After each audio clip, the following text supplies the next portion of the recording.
bem-vindo, seja muito bem-vinda ao último episódio da nossa série sobre as 5 solas da Reforma Protestante.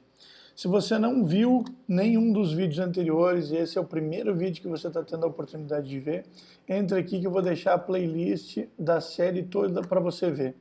Esse é o último episódio, mas não menos importante, e nós falaremos hoje sobre a autoridade da Escritura, somente a Escritura, como autoridade final e decisiva para as verdades que a Bíblia ensina. Vamos orar? Pai querido, te agradecemos pela oportunidade de estarmos estudando a Tua Palavra, as Tuas verdades, que o Senhor ilumine o nosso coração, a nossa mente. Esteja conosco durante esse estudo. Em nome de Jesus, amém. Então, esse foi o estudo sobre as 5 solas da Reforma Protestante. A Reforma Protestante foi um movimento que criou uma divisão na igreja com o objetivo de reformar a Igreja Católica, que tinha se perdido da verdade bíblica, e com a descoberta do problema que nós temos, que nós éramos filhos da ira, filhos da desobediência, a Reforma Protestante esquematizou como que a Bíblia trazia salvação e começou a tirar esse poder que o papado tinha. E a última sola que eles esquematizaram é somente as Escrituras. As Escrituras são a regra, né, onde está a regra do jogo, onde está os ensinos sobre a salvação. Então, nós somos salvos por Cristo, sendo 100% aceitos e perdoados por Deus, né, de filhos da ira, do nosso salário da morte, né? Como a gente resolve esse problema é pela graça que nós somos eleitos, com base no sacrifício de Cristo Jesus, acreditando pela fé, para que todo esse processo de salvação leve à glória de Deus. E todas essas verdades são encontradas na Bíblia, que é a autoridade final para discernir é saber o que é certo e o que é errado, ensinar, ou seja, para passar para frente, e para defender quando tem qualquer tipo de discussão na igreja sobre heresias, sobre esse tipo de coisa, a Bíblia deve ser a autoridade final sobre essas verdades.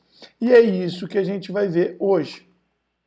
Eu gostaria de, antes de passar diretamente para a Bíblia, para ver como a própria Bíblia defende ela mesma e o conteúdo das Escrituras Sagradas, eu vou deixar aqui na descrição e também aqui em cima no cardzinho 2 vídeos, tá, dos 2 canais muito bons, que é o Teologueiros e o Vai na Bíblia, que eles fazem um resumo. O do Teologueiros, se eu não me engano, tem 30 minutos, e o do Vai na Bíblia tem em torno de 10 minutos o vídeo, que eles fazem um estudo mais completo sobre toda a forma como foi criado o cânon bíblico e defendem as teses já conhecidas de por que nós podemos acreditar na Bíblia como um livro sério.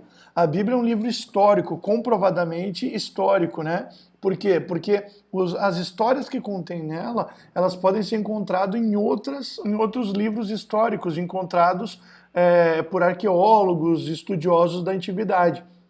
Então, se você quer entender um pouquinho mais, vai lá, dá uma olhada nesses vídeos, dá um pause aqui se você quiser, ou se não, deixa para olhar depois, que você vai chegar ao ponto de que a Bíblia realmente é um livro verdadeiro. E que essa versão, as versões sérias, logicamente, que são Almeida revista e atualizadas, Almeidas todas são.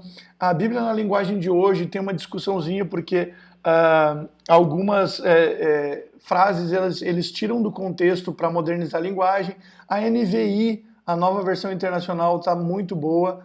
E daí nós temos as Bíblias de estudos, que também são focadas nessas traduções, ok? Mas a Bíblia que a gente tem hoje é sim a palavra de Deus fiel, né? A palavra que foi inspirada por Deus para que chegasse até nós. Então, só para você entender, eu fiz um resuminho rápido de alguns critérios que tinham para um livro entrar no Canon. Canon, tá? É o conjunto de livros, porque a Bíblia não era um livro único como você tem na mão hoje. A Bíblia eram vários pergaminhos, vários livros digamos assim, que dá para chamar separados, que foram juntados em um cânon e foi chamada de Escritura Sagrada, certo? Então, essa Bíblia do Antigo Testamento era a Bíblia que os discípulos de Jesus tinham, era a Bíblia que Paulo citava, quando eles falam de Escrituras, era a Bíblia do Antigo Testamento, tá? Então, alguns dos critérios, eu separei 3 critérios que eram usados para que um livro entrasse no cânon bíblico, né? Deveria ter testemunhas vivas dessa história, ou seja, essa história deveria poder ser confirmada por pessoas que viveram na época. Então, sem a confirmação dessas pessoas, se não tivesse uma pessoa que testemunhasse, ela não entrava. O conteúdo devia ser verdadeiro e poder ser verificado, ou seja, quando a gente fala dos livros proféticos, se a profecia foi feita por Elias lá atrás, que daqui a 400 anos vai acontecer, depois de 600 anos, você já sabia que nos 400 anos, como Elias disse, tinha acontecido aquela profecia e ele pôde ser verificado. Então, a partir daí ele entrava. Né? Sempre foi um período bem distante, bem longo. E a autoridade do autor. Uma das regras para todos os livros do Antigo Testamento é que ele tinha que ser de linhagem profética, tá? De uma tribo específica, da tribo de Levi, os escribas. Tinha que ser dessa tribo ou um profeta reconhecido. Então, o autor tinha que ter autoridade para que entrasse na Bíblia. Os critérios do Novo Testamento, já pelos cristãos que montaram esse Novo Testamento, o livro deveria ser antigo. Isso foi uma coisa bem importante, porque não deveria ser chegou um ensino agora, uma carta agora, vamos colocar na Bíblia. Não, ele não poderia ser uma produção recente. Outra coisa, ele tinha que ser apostólico. Isso faz com que nada mais possa ser adicionado à Bíblia. Ele tinha que ser de um dos apóstolos de Cristo. Deveria ser escrito por discípulos ou por algum ajudante deles. A gente sabe que muitas cartas foram escritas por ajudantes, né? Tanto que quem escreve a carta agradece quem ajudou ele a escrever. Ou seja, deveria ser escrito por discípulos ou por discípulos dos discípulos, por assim se dizer. Católico, isso não quer dizer que tenha que vir da Igreja Católica, não. É que católico, né, no sentido de união. Ele tinha que ser usado em todas as igrejas, e não apenas por uma igreja, e deveria ser um ensino comum às igrejas. Porque as cartas dos discípulos, elas iam de uma igreja para outra, elas eram copiadas às vezes e mandado esse ensino para as outras, elas eram compartilhadas entre as igrejas. Então não podia ser um ensino que apenas uma igreja exclusiva faz. Se isso fosse seguido até hoje, a gente não tinha tanta religião, né? Porque a gente buscaria mais união. Ortodoxo. O que isso quer dizer? Que ela deveria estar de acordo com os ensinos de Cristo, primeiramente, e também dos apóstolos. Uma carta, um livro não deveria contradizer aquilo que os apóstolos já tinham ensinado. E daí você vai entender agora nos versos bíblicos o que os próprios apóstolos dizem disso. Gálatas 1, 6 a 9. Estou muito admirado com vocês, pois estão abandonando tão depressa aquele que os chamou por meio da graça de Cristo e estão aceitando outro evangelho. Olha que palavra forte. Aqui Paulo está dizendo que essa igreja dos Gálatas está abandonando a graça de Cristo, abandonando a verdade que eles receberam e estão aceitando outro evangelho. Aí aqui ele explica o que é esse outro evangelho. Na verdade, não existe outro evangelho. Eu falo assim porque algumas pessoas que estão perturbando vocês, querendo mudar o evangelho de Cristo. Então, desde aquela época de Paulo, já tinham pessoas querendo acrescentar coisas na Bíblia, acrescentar coisas que as pessoas tinham que fazer, acrescentar. E se você olhar, depois a reforma vem por motivos esses. A Igreja Católica, através de alguns padres, tinham colocado indulgências, tinham colocado que só através do padre era possível receber perdão, tinha proibido o povo de ler a Bíblia porque eles não tinham conhecimento, nem traduzido, né, as Bíblias. Ou seja, desde o tempo de Paulo já é alertado que as pessoas tentariam mudar o evangelho de alguma maneira, acrescentando coisas. Mas Paulo deixa uma advertência. Se alguém, mesmo que sejamos nós, ou um anjo do céu, olha só, anunciar a vocês um evangelho diferente daquele que temos anunciado, ou que foi anunciado por Jesus, que seja amaldiçoado, em algumas versões que seja anátema, talvez na tua Bíblia esteja escrito, que significa maldição mesmo. Pois já dissemos antes e repetimos, se alguém anunciar um evangelho diferente daquele que vocês aceitaram, que essa pessoa seja amaldiçoada. O que Paulo está dizendo aqui foi aquilo que foi base para os escritos do Novo Testamento, como a gente viu. Que se uma pessoa vier ensinar um evangelho diferente, e agora, meu irmão, esse é um conselho para você. A Bíblia é a autoridade, tá? Não nenhum pastor. Nenhum pastor. E olha só que importante, qualquer um que vem ensinar qualquer coisa que não está nesse ensinamento do evangelho, que essa pessoa seja amaldiçoada.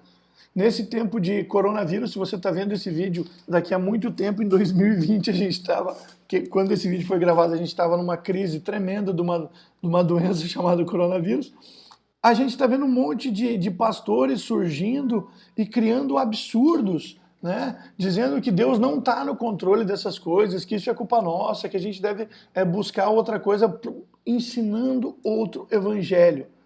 Algumas pessoas colocam coisas na frente do evangelho, obras na frente de Jesus, como a gente já viu nos outros. E essa pessoa, quem ensina isso, mesmo que seja um anjo do céu, isso aqui também vale para o fim dos tempos, né, quando virão falsos messias. Eles vão ter boa aparência, vão parecer pessoas boas, mas se eles anunciarem um evangelho diferente desse, que foi anunciado pelos discípulos e por Jesus Cristo principalmente, que essa pessoa seja amaldiçoada, que esse evangelho seja amaldiçoado.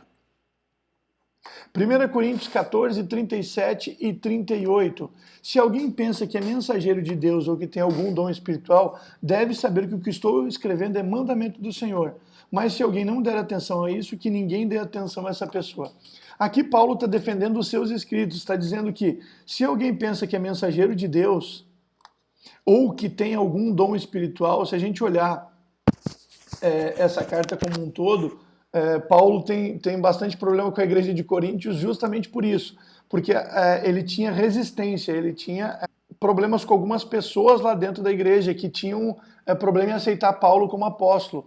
Então Paulo aqui, usando a autoridade também que foi dada para ele, ele diz, se alguém diz que é mensageiro, deve saber que o que eu estou escrevendo é mandamento, ou seja, não ensine nada diferente do que eu estou ensinando. Porque eu estou ensinando o evangelho que eu aprendi de Cristo. Mas se alguém não der atenção a isso, ou seja, se alguém vier ensinar coisas diferentes do que eu estou ensinando, ou tentar tirar a autoridade de Paulo como discípulo, que ninguém dê atenção a essa pessoa. Então a Bíblia, os discípulos sempre se preocuparam com essa questão das pessoas que viriam, e a gente viu o resultado disso, né? A gente consegue ver na nossa cultura, que viriam depois deles distorcendo os ensinamentos e criando um outro evangelho. Judas 1, 3 a 4. Meus queridos amigos, eu estava fazendo todo o possível para escrever a vocês a respeito da salvação que temos em comum. Então eu senti que era necessário escrever agora para animá-los a combater a favor da fé que, uma vez por todas, Deus deu ao seu povo. Pois alguns homens que não temem a Deus entraram no meio da nossa gente sem serem notados. Eles torcem a mensagem a respeito da graça do nosso Deus a fim de arranjar uma desculpa para a vida imoral. E também rejeitam a Jesus Cristo, o nosso único mestre e Senhor. Há muito tempo que as Escrituras Sagradas anunciaram a condenação que eles já receberiam. Isso aqui é muito forte, mas é uma introdução muito boa para você entender por que a Bíblia é a autoridade final para discernimento de tudo. Olha só, há muito tempo aqui, o escritor está falando que há muito tempo as Escrituras Sagradas já anunciaram. Que Escrituras Sagradas que ele está falando se ele está na Escritura Sagrada? Ele está falando dos livros do Antigo Testamento, que a condenação dessas pessoas já receberam. Por que essas pessoas vão receber uma condenação? Porque alguns homens que não temem a Deus entraram no meio da nossa gente sem ser notado. Lembra que Jesus falou que o joio sempre ia estar no meio do trigo? Eles torcem a mensagem a respeito da graça de Deus. Por que eles torcem? Para arranjar uma desculpa para a sua vida imoral.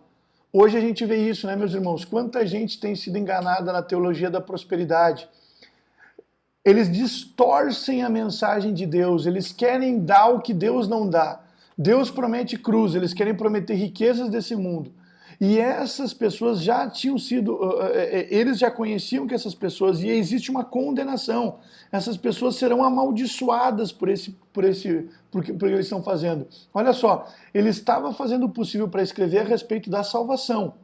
Ele ia escrever sobre a salvação, mas ele teve que animar e combater a favor da fé os ensinos falsos desses homens, que vinham com uma conversa mansa, como a gente gosta de dizer, com uma conversa mansa, né, para viver uma vida imoral, para dizer que Jesus permitia coisas que Deus não permite. Então, cuidado com os ensinos. A palavra de Deus, ela é suficiente, ela se explica. Um verso complementa o outro, um livro complementa o outro e você chega à verdade. Não deixe que um pastor fale tudo que eu falar aqui, tudo que qualquer pessoa falar. Veja se a Bíblia se bate com o que a Bíblia ensina. Se não bater, que seja amaldiçoado.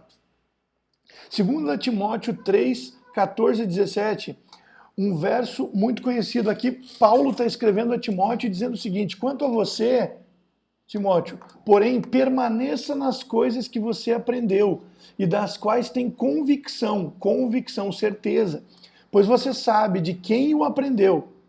Aprendeu de Paulo, mas o Evangelho de Cristo Jesus. Porque desde criança você conhece as Sagradas Letras. Sagradas Letras. Timóteo já tinha sido ensinado no Antigo Testamento que são capazes de torná-lo sábio, as Escrituras são capazes de torná-lo sábio para a salvação, mediante a fé em Cristo Jesus. Olha que maravilha. A crença na Bíblia, ela é mediante a fé, ela é um dom de Deus. A Bíblia, meu irmão, ela tem que te tornar sábio para a salvação, ela tem que te dar certeza da salvação por meio da fé em Cristo Jesus. Lembra? Somente pela graça, a graça nos alcançou, nos trouxe, começou a nos mudar. E mediante a fé nós acreditamos que o Cristo Jesus é suficiente e nós aprendemos do conhecimento de Deus. E olha o verso 16 para tirar qualquer dúvida que você tenha. Toda a Escritura é inspirada por Deus, útil para o ensino, para a repreensão, para a correção e para a instrução aonde? Na justiça, para que o homem de Deus seja apto e plenamente preparado, para que você esteja pronto. Então, olha só, a graça nos salva para boas obras. Quais boas obras? Uma das boas obras é conhecer toda a Escritura, estudar toda a Bíblia, porque ela é inspirada por Deus. Se a gente ama a Deus, a gente quer saber o que Ele pensa, e o que Ele pensa está na Escritura.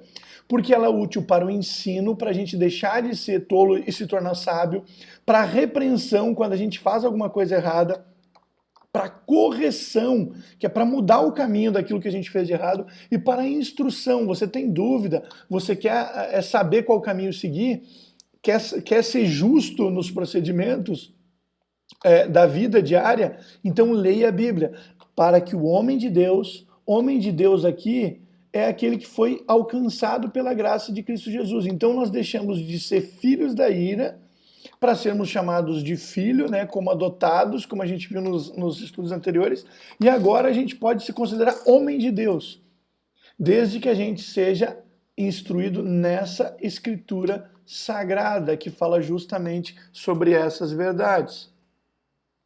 2 Pedro 1, 19 a 21, temos assim tanto mais confirmada a palavra profética. Olha só, esse é um exemplo que Paulo usa que é meio difícil da gente entender hoje, né? Candeia era uma vela, um lampião, tá? Que eles usavam à noite. Então, como não tinha luz elétrica, essa candeia, ela brilha num lugar escuro, num lugar tenebroso. Imagina se você precisasse sair à noite naquela época. Não tinha lanterna, não tinha luz, não tinha poste na rua, você teria que levar uma candeia, uma vela. Então, Paulo usa esse exemplo, tanto mais confirmada a palavra profética, aqui ele está usando todas as profecias que apontavam para Jesus. Eles nessa época teriam que entender, como a gente também precisa entender a palavra profética, né? Para os últimos tempos. Eles tinham que entender a palavra profética em relação a Jesus. Nós temos que entender a palavra profética em relação aos últimos dias. Então, entender a palavra de Deus é como uma luz que brilha num lugar muito escuro. E ela brilha nesse lugar escuro até que o dia clareie e as coisas vão ficando claras naturalmente. A estrela d'alva nasça em vossos corações, ou seja, até que seja dia. Estude, estude, estude, estude, estude, que a verdade vai ficar cada vez mais clara para você até que vai ser dia no teu coração. A luz vai brilhar tanto que você vai entender com uma clareza absurda a palavra de Deus. Sabendo primeiramente isto. Só que isso aqui é importante. Nenhuma profecia bíblica, tá? Nenhuma profecia da Escritura provém de particular elucidação. Então a gente tem que parar de tentar criar versões de versos bíblicos de acordo com situações que acontecem hoje. Não, nenhuma profecia bíblica provém de particular elucidação, porque nunca jamais qualquer profecia foi dada por vontade humana. As profecias bíblicas, as profecias que estão no cânon bíblico, as profecias dos homens do Antigo Testamento, as profecias que estão em Apocalipse, elas não foram dadas por vontade humana, não foram escritas, elas falaram da parte de Deus, inspirados por Deus, movidos pelo Espírito Santo.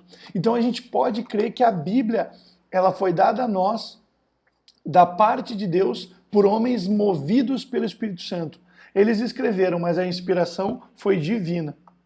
Hebreus 4:12, porque a palavra de Deus é viva e eficaz. Isso aqui é muito importante, tá? Viva, a palavra de Deus é viva. Ela não é um livro antigo, um livro morto, como muitas pessoas tentam fazer que a gente acredite. Não, ela é viva e eficaz. E até hoje, os melhores ensinamentos que eu já tive para minha vida estavam nesse livro. Ela é mais cortante do que uma faca de 2 gumes. A Bíblia não é um livro que você lê e sai toda hora feliz. Muitas vezes ela confronta com as nossas vontades, com as nossas ações e com aquilo de mal que a gente faz, com o nosso pecado. E esse é um dos papéis da Bíblia. Ela é uma espada que ela corta, ela penetra até o ponto de dividir a alma e o espírito. Isso aqui é juntas e medulas. Paulo aqui está dando uma hipérbole gigantesca para dizer, olha, você vai se sentir dividido muitas vezes, você vai se sentir machucado por essas palavras. Por quê? Porque é uma palavra dura no sentido de que a gente precisa mudar, a gente precisa melhorar. E mais, a Bíblia é apta, a palavra de Deus é apta para discernir os pensamentos e propósitos do coração. E é isso aqui, eu acho sensacional, discernir os pensamentos e propósitos. Quando você lê a Bíblia com uma atitude de respeito, com uma atitude, com uma oração, você entende que a Bíblia fala, os mandamentos, as correções, tudo que a Bíblia fala, ela é focada no que acontece dentro de você e não fora. Um bom estudo da Bíblia, sozinho, né? Aquele estudo que você faz sozinho, não tem para quem você mentir, não tem para quem você aparecer, não tem aquela máscara que você precisa vestir para os outros, para dar uma de bom cristão ou boa pessoa. Não. Aquela palavra que você lê é para você e você sabe o que está no teu coração. Você sabe o quanto ele é mau, o quanto ele é corrupto. E a palavra de Deus, ela penetra até o ponto de que você conseguir separar o que são pensamentos e propósitos da carne e o que são pensamentos e propósitos do Espírito, que é dado pela graça de Deus. A gente já viu que a graça, ela muda o nosso coração de um jeito que a gente seja apto para fazer boas obras. Então a gente consegue dividir e saber o que vem do Espírito e o que vem da carne. Por isso que a palavra de Deus é viva e ela é eficaz, ela é eficiente, ela funciona para esse tipo de noção, para a gente ver como o nosso coração é desesperadamente corrupto, mas como a graça nos dá uma nova vida, um novo coração para fazer boas obras. Portanto, meu irmão, encerrando, o evangelho cristão inclui esta verdade. A última verdade que o evangelho cristão coloca aqui no nosso estudo. Abaixo de Deus, é importante, abaixo de Deus, tá? Deus sempre acima de tudo, porque todas as coisas são feitas para a glória de Deus somente. Somente as Escrituras são autoridade, tá? A autoridade final e decisiva para discernir, ensinar e defender a verdade salvadora das 5 solas da Reforma Protestante. Todas as outras autoridades humanas e discernimentos humanos, autoridades humanas, pastores, padres, discernimentos humanos, surgiu um novo doutor com uma nova doutrina, podem ser úteis no entendimento e no ensino, eles podem ser úteis, mas, e até para defender a Escritura, mas eles são sujeitos à Escritura somente, e a autoridade final, que é a autoridade final e decisiva, ou seja, qualquer pessoa, por mais estudado que seja, por mais PhD que tenha, se ele não ensinar o que está escrito na Bíblia, o que Jesus ensinou, que ele seja amaldiçoado. A autoridade final vem da Bíblia. Então esse foi o estudo das 5 solas. Eu espero que você tenha gostado. Nós temos sola Escritura, sola gratia, sola fide, solus Christus e soli Deo gloria. Lembre, a Escritura, somente a Escritura pode trazer a verdade. Somente a Escritura pode trazer a verdade de que nós somos eleitos para receber de graça essa salvação. E pela fé que nos é dada mediante essa eleição, nós acreditamos no sacrifício de Cristo Jesus. E todo esse processo de salvação, ele leva a única e exclusivamente à glória de Deus. Se você gostou dessa série, se inscreva no canal, compartilhe, curta esse vídeo aqui embaixo, dá um likezinho, que você vai ajudar nesse trabalho. Em breve nós vamos estar lançando o próximo estudo. Que Deus te abençoe e que essa verdade alcance o seu coração, alcance a sua vida e que você jogue fora o fardo, sabendo que somente por meio de Cristo nós somos salvos, para a honra e glória do nosso Deus somente. Deus te abençoe.